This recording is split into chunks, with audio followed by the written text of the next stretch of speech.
Hello, welcome to or welcome back to my channel. My name is Hannah for all who may not know me. Today I thought I'd share with you my February empties. This is going to be like a new kind of tradition on this channel. I've recently started as of 2025, just trying to be more mindful of what I'm actually finishing every month and what I actually need. So I've put myself on a project pan for 2025. If you don't know what that is, it's a challenge where basically you try and use up what you already have at home before repurchasing. It can be really difficult these days with social media and new trending things every day or every week, that you forget that you actually have things at home that you can finish using before seeking out something new. So for instance, if I want to get a new facial cleanser that I've seen, it's actually realizing that, okay, I still have 2 cleansers that are half full at home. I should use those up before I purchase something new.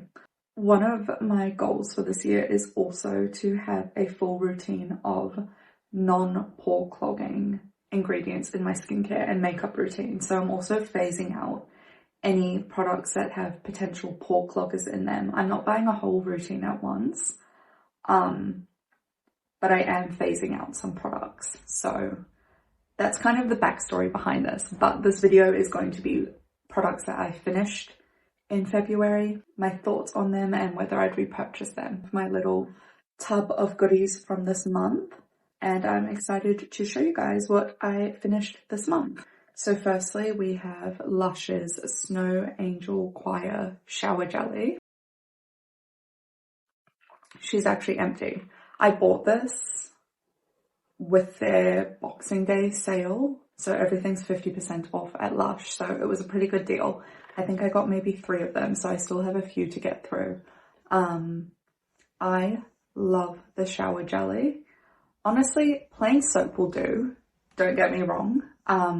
But this smells exactly like Lush's Super Milk, which is the leave-in conditioner I use for my hair, and I love it. You can still smell it. It smells like citrusy, fresh, cozy.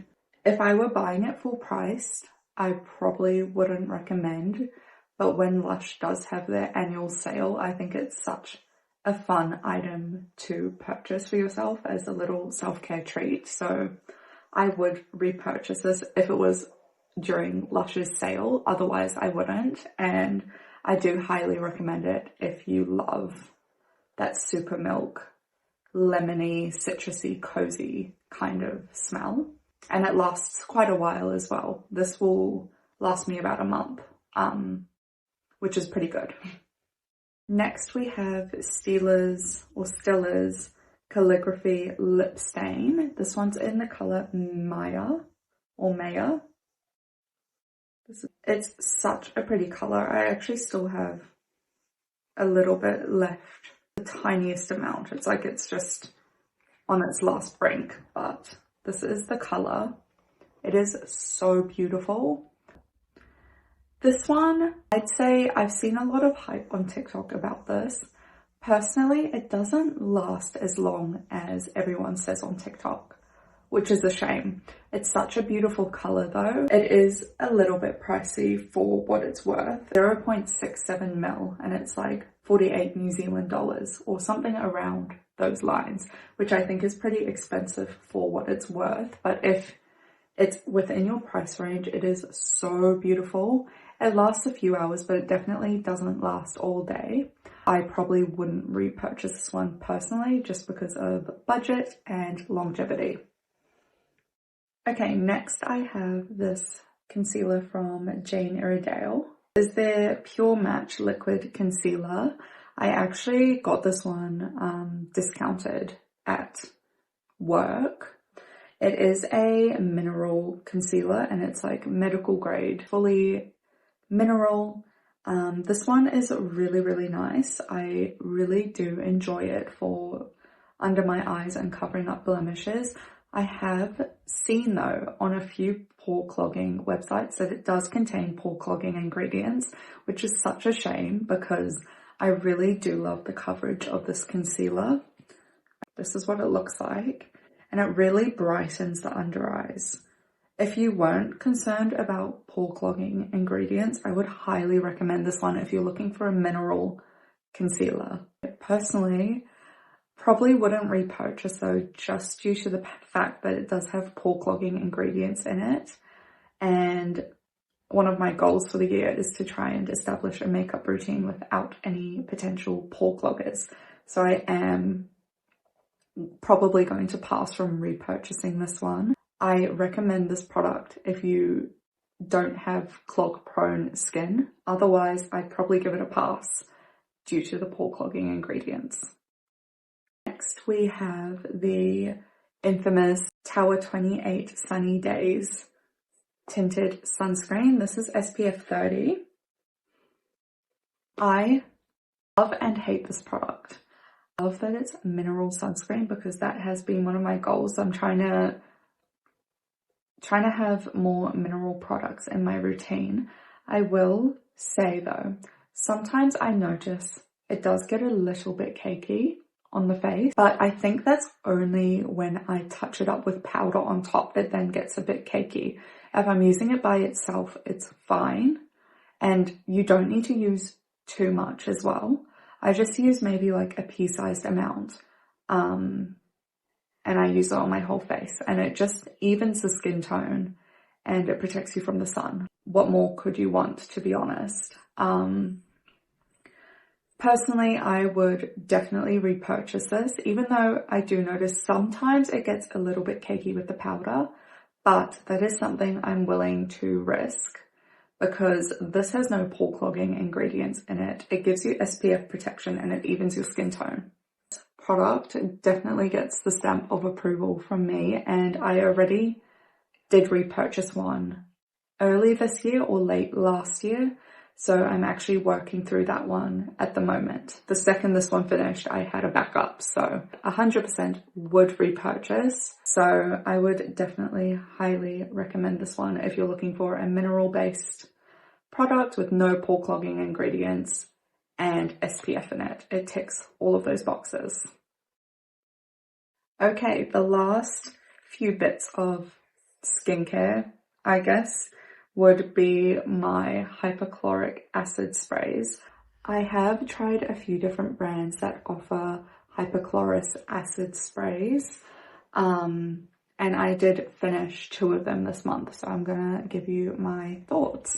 So this one I actually purchased on Amazon, I believe, and this one retails for 28 New Zealand dollars. This one's 120 mils, which is pretty similar to the other bottles.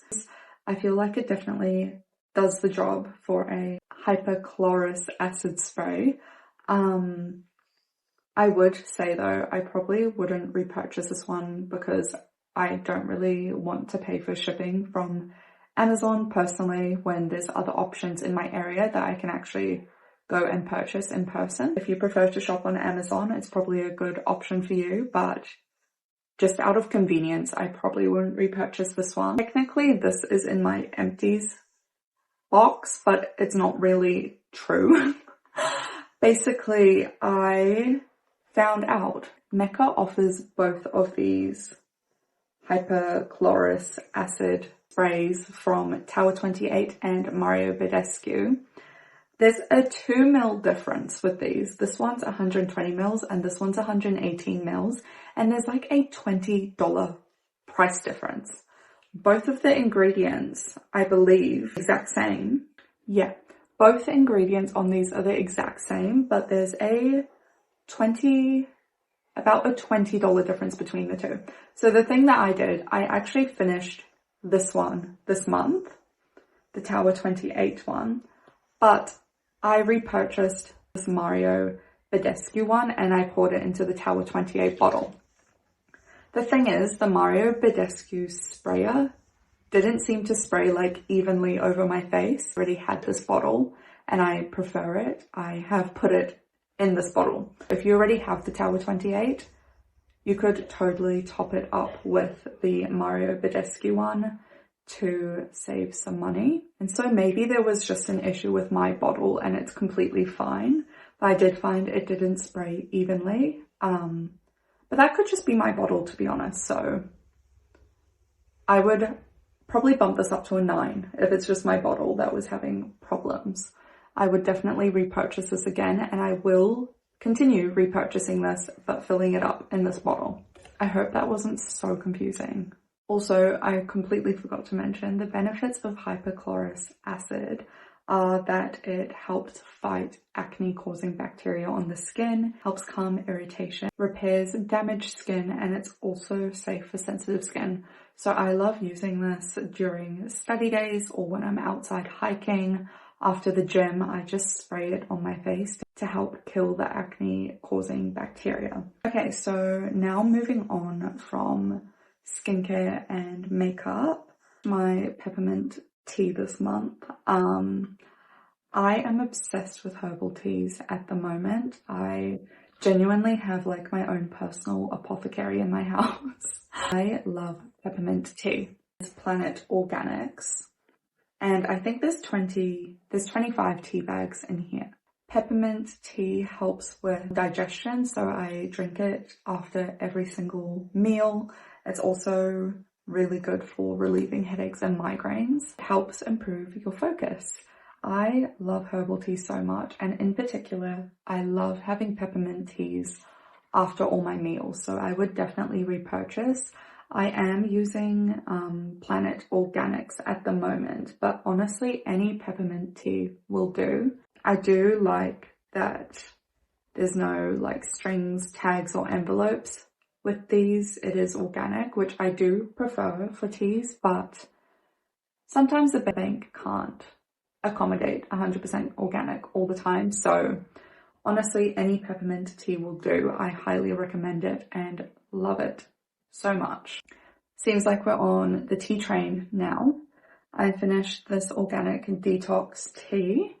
I actually did repurchase this one. The refill looks like in my jar. This one has so many goodies in it. There's dandelion root, nettle, licorice, calendula, dandelion leaf, red clover, cardamom, burdock, echinacea, manuka, cornflower, and milk thistle. I would definitely repurchase in a heartbeat. I've actually made myself a teapot of that tea this morning, so I've already repurchased it, but would highly recommend it. Really love herbal teas. I could honestly do a full video on herbal teas and their benefits. Last but definitely not least, we have a matcha powder. Who am I without matcha involved in every aspect of my life? Nakamura Tokichi matcha.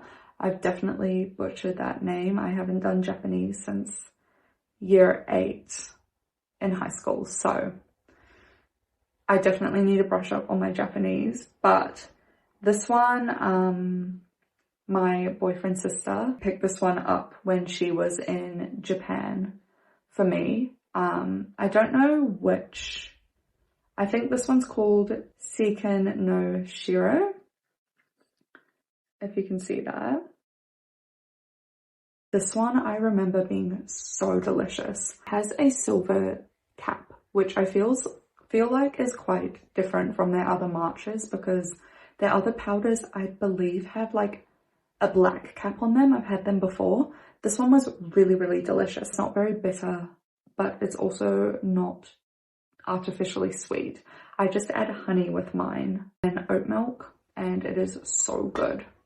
I don't know how else to describe the matcha tastes. I'm not really like a flavor profiler type of person, but this one's Hannah approved. I really do enjoy this one. Okay, that's everything from my February empties. I hope you enjoyed watching. Let me know if this is something you'd like to see monthly, because I can definitely do that. I'll also link all the products that I can find down below in the comment section if you would like to have a look at any of the products. None of this is sponsored. I'm not making any money or commission from any of these things. Just if you'd like to check them out, I will link them down in the comments. And yeah, I hope you enjoyed watching my February empties. I'll definitely try to continue this throughout the year. I think it's really great to be mindful and to be aware of what you're consuming every month. So, and then being able to look back on it and decide if you would repurchase it or if you wouldn't. I hope you enjoyed. If you have any questions, please let me know down in the comments. Otherwise, I will see you in my next video.